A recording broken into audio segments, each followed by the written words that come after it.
Shai Gilgeous-Alexander for the last 2 seasons has been on an absolute tear, dominating the league in a unique way. He is currently leading a very young Oklahoma City Thunder team to the top 2 seed in the stacked Western Conference and are looking to reach heights that the franchise hasn't reached since the Kevin Durant and Russell Westbrook Thunder era, when the Canadian point guard was drafted in 2018 to the Clippers as the 11th pick. We knew that he was going to be a key contributor to an NBA franchise one day, but people didn't exactly expect him to be the face of a franchise. He is continuing the legacy of Kentucky guards dominating the NBA, which is a list which includes Devin Booker, De'Aaron Fox, and Tyrese Maxey, who are all averaging above 25 points. The trajectory that he is on, as someone who is in the thick of an MVP race at the age of 25, is crazy because he is showing no signs of slowing down anytime soon. So how did Shai get here, and what can he do to take not only him but his team to the next level? The biggest uptick we've seen from him since he's been in the league is his scoring. This season, he is second in points per game, behind only Luka Doncic, with averages of 31 points, shooting 55% from the field. This puts him in the upper echelon for scorers in NBA history when looking over the course of a season on that efficiency. Shai was drafted to a Clippers team that was in a rebuilding phase after the Lob City Clippers had officially failed to reach the heights that many people believed they were destined to reach. This allowed him to start right away, but in his first season in the league, he showed passivity as a scorer, not taking that many shots, maybe due to the fact that he was just a rookie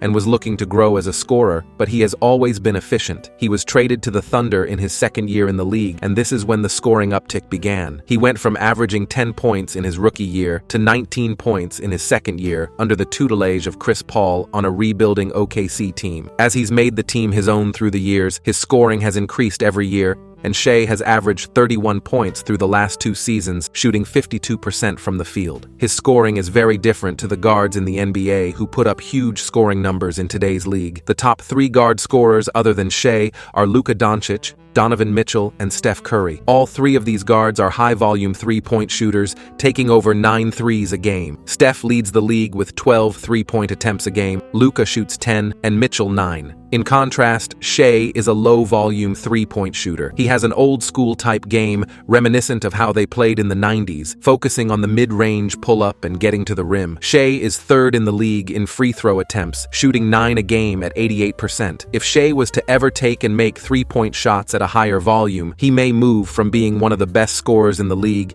to the definite best scorer in the league. Shai has also grown as a leader because he had to become the franchise player for an organization at such a young age with a young team. The Thunder have the 3rd youngest team in the NBA, and Shai is the oldest player in the starting lineup at the age of 25. Josh Giddey and Chet are 21 years old, Jalen Williams is 22, and Lou Dort is 24. Despite this, they boast a record of 37 wins and 17 losses so far this season. He has had the opportunity to play with some of the best leaders in the NBA to learn from them and apply it. In his rookie season, he played with Patrick Beverley, who is not only known for his perimeter defense, but he is known for his vocal leadership. The day after he got traded to the Bucks, he was already seen coaching the players from the sideline. When he got traded to the Thunder, he played with Chris Paul, who is the ultimate professional when it comes to leadership in the point guard position. He is a floor general that knows how to control the game. He knows when to slow the game down and when to speed it up. He knows who to target on offensive and the perfect defensive schemes. Shai has credited his time playing with Chris Paul in helping his development in the league,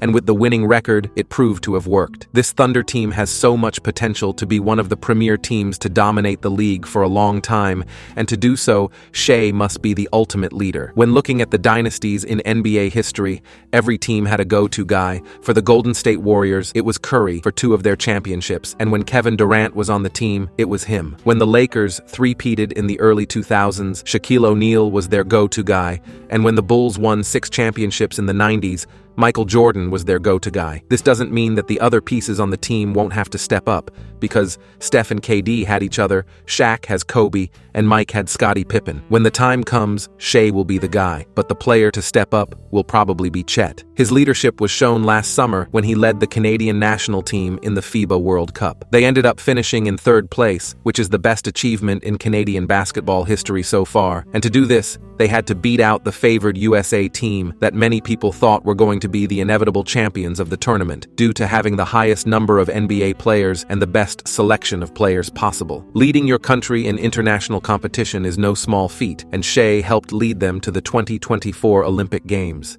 In order to take this Thunder team to the next level, we need to see better playoff performances from Shai and the team. Since Shai was traded to the Thunder, they have only made the playoffs one time, and this was during the 2020 NBA season, when the league was being played out in the bubble. You can make the argument that this was more the doing of Chris Paul than Shai, because Chris Paul hasn't missed the playoffs in 14 years. But during this playoff series, we did see a dip in productions in the first round. After averaging 19 points on 47% shooting during the regular season, he only averaged 16 points on 43% shooting during the series. Since Chris Paul left, the Thunder are yet to make the playoffs. Last season, they were the 10th seed in the West without their number 2 pick, Chet Holmgren, who missed the year with an injury. In the first game of the play-in, the Thunder played the Pelicans, and Shai dropped 32 points to secure the win. The second game of the play-in tournament told a completely different story. Facing the Timberwolves to make the playoffs, Shai scored 22 points on an abysmal 23% shooting. This year will naturally be a completely different story, because as the current second seed in the West at the All-Star break,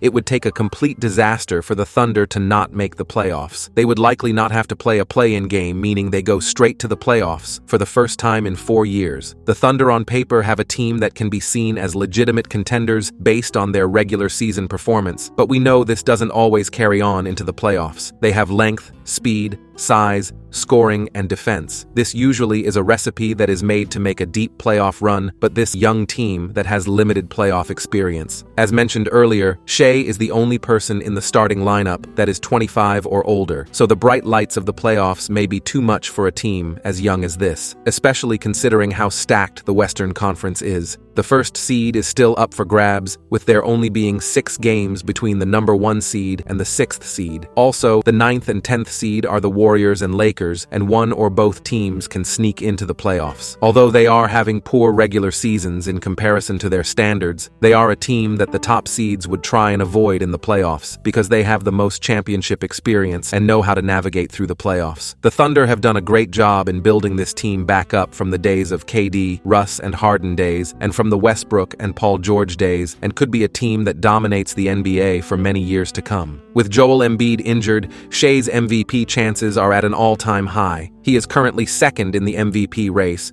with just under 30 games to go. Nikola Jokic has already won 2 MVPs, and if the Nuggets continue on this path and/or get closer to the first seed, then he will likely win it again. He is currently nearly averaging a triple-double with 26 points, 12 rebounds, and 9 assists. But the MVP will probably come down to which player can get their team in the best position for the playoffs. If Shai does win the award, then he is building an impressive resume for somebody so young in the league, and the sky is truly the limit for himself and this Thunder team.